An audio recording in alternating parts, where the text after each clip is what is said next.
Worldwide, over 1.5 billion people experience armed conflict. In response, people are forced to flee their country, leaving over 15 million refugees. Children, without a doubt, are the most innocent and vulnerable victims.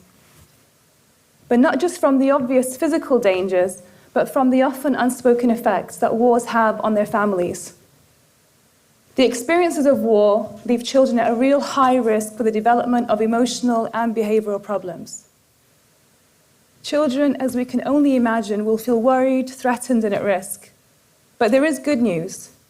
The quality of care that children receive in their families can have a more significant effect on their well-being than from the actual experiences of war that they have been exposed to. So actually, children can be protected by warm, secure parenting during and after conflict.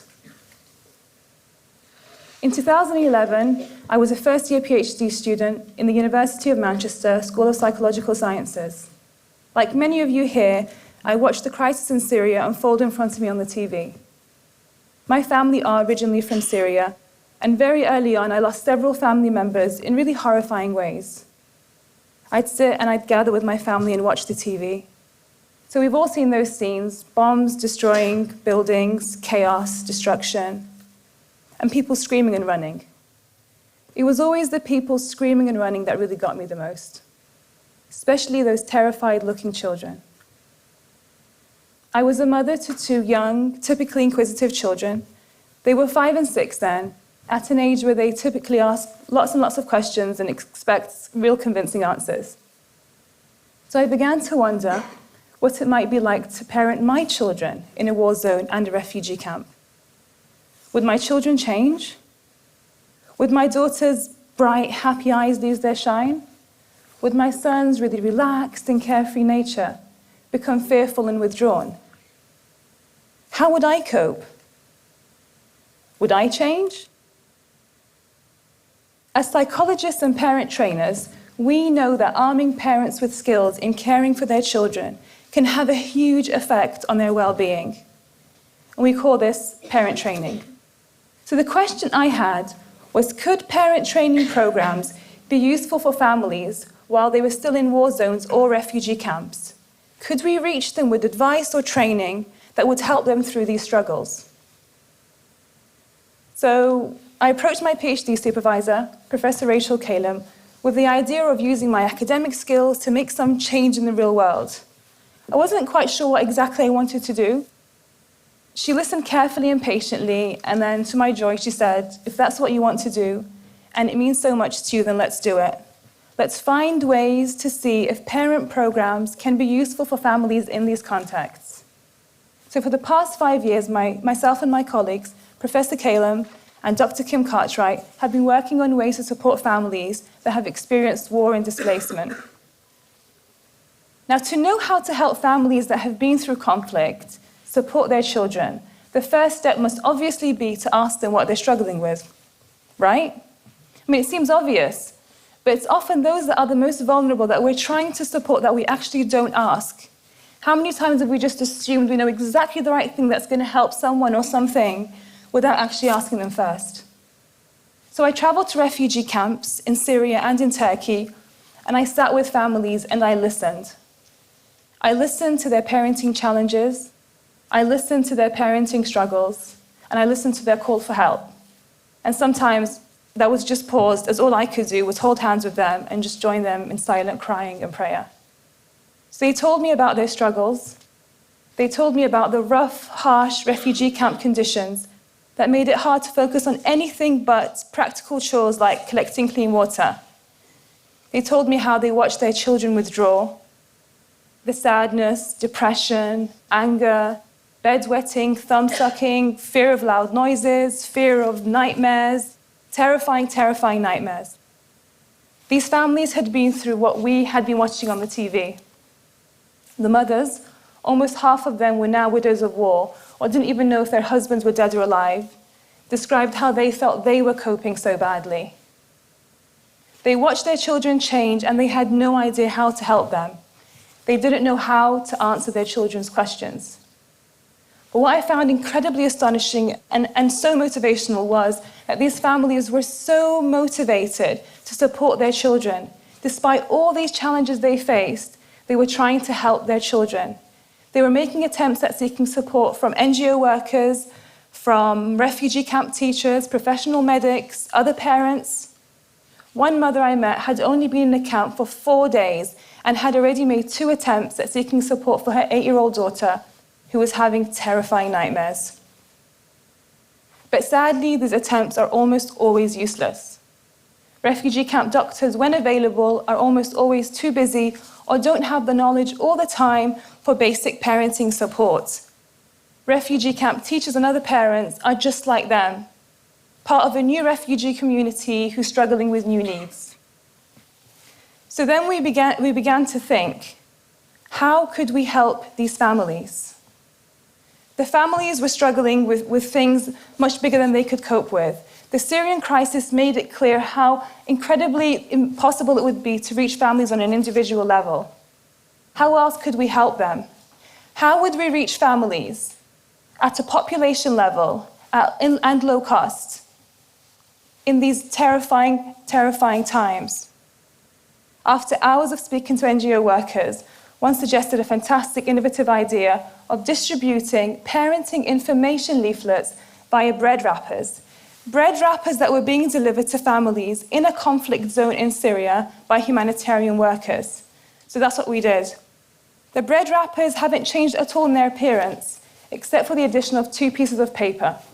One was a parenting information leaflet that had basic advice and information that normalized to the parent what they might be experiencing and what their child might be experiencing, and information on how they could support themselves and their children, such as information like spending time talking to your child, showing them more affection, being more patient with your child, talking to your children.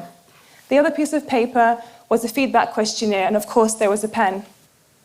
So is this simply leaflet distribution, or is this actually a possible means of delivering psychological first aid that provides warm, secure, loving parenting?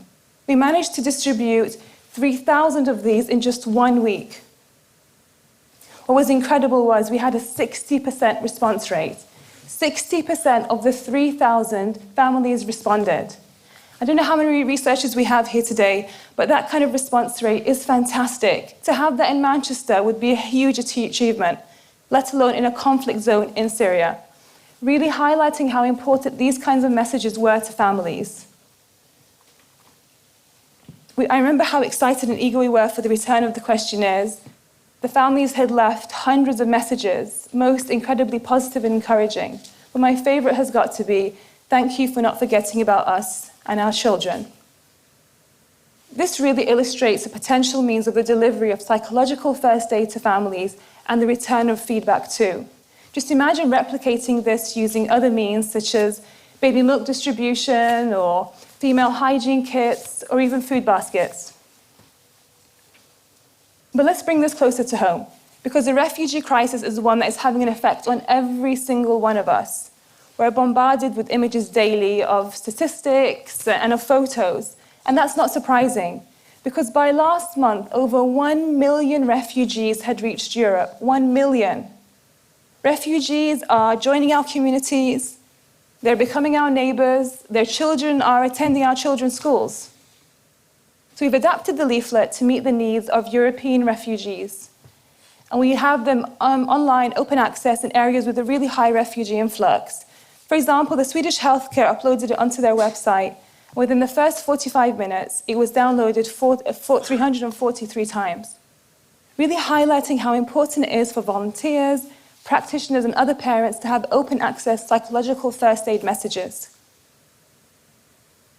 In 2013, I was sitting on the cold, hard floor of a refugee camp tent, with mothers sitting around me as I was conducting a focus group. Across from me sat an elderly lady with what seemed to be a 13-year-old girl lying beside her, with her head on the elderly lady's knees. The girl stayed quiet throughout the focus group, not talking at all, with her knees curled up against her chest. Towards the end of the focus group, and as I was thanking the mothers for their time, The elderly lady looked at me while pointing at the young girl and said to me, "Can you help us with?" Not quite sure what she expected me to do, I looked at the young girl and smiled, and in Arabic I said, "Assalamu alaikum, shu ismek, what's your name?" She looked at me really confused and unengaged, but then said, "Halul." Halul is the pet name for the Arabic female name Hala, and is only really used to refer to really young girls. At that point, I realized that actually Hala was probably much older than 13. It turns out Hala was a 25-year-old mother to 3 young children. Hala had been a confident, bright, bubbly, loving, caring mother to her children, but the war had changed all of that. She had lived through bombs being dropped on her town. She had lived through explosions. When fighter jets were flying around their building, dropping bombs, her children would be screaming, terrified from the noise. Hala would frantically grab pillows and cover her children's ears to block out the noise, all the while screaming herself.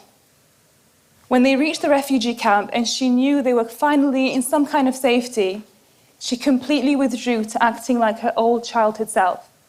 She completely rejected her family, her children, her husband. Hala simply could no longer cope. Now, this is a parenting struggle with a really tough ending, but sadly it's not uncommon. Those who experience armed conflict and displacement will face serious emotional struggles. And that's something we can all relate to. If you have been through a devastating time in your life, if you have lost someone or something you really care about, how would you continue to cope? Could you still be able to care for yourself and for your family? Given that the first years of a child's life are crucial for healthy physical and emotional development, and that 1.5 billion people are experiencing armed conflict, many of whom are now joining our communities, we cannot afford to turn a blind eye to the needs of those who are experiencing war and displacement. We must prioritize these family needs to those both internally displaced and those who are refugees worldwide. These needs must be prioritized by NGO workers, policymakers, the WHO, the UNHCR, and every single one of us in whatever capacity it is that we function in society. When we begin to recognize the individual faces of the conflict, when we begin to notice those intricate emotions on their faces, we begin to see them as humans too.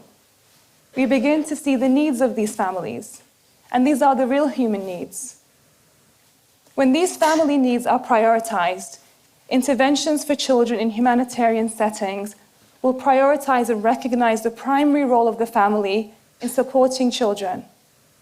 Family mental health will be shouting loud and clear in global international agenda, and children will be less likely to enter social service systems in resettlement countries because their families would have had support earlier on. And we will be more open-minded, more welcoming, more caring, and more trusting to those who are joining our communities. We need to stop wars. We need to build a world where children can dream of planes dropping gifts and not bombs. Until we stop armed conflicts raging throughout the world, families will continue to be displaced, leaving children vulnerable. But by improving parenting and caregiver support, it may be possible to weaken the links between war and psychological difficulties in children and their families. Thank you.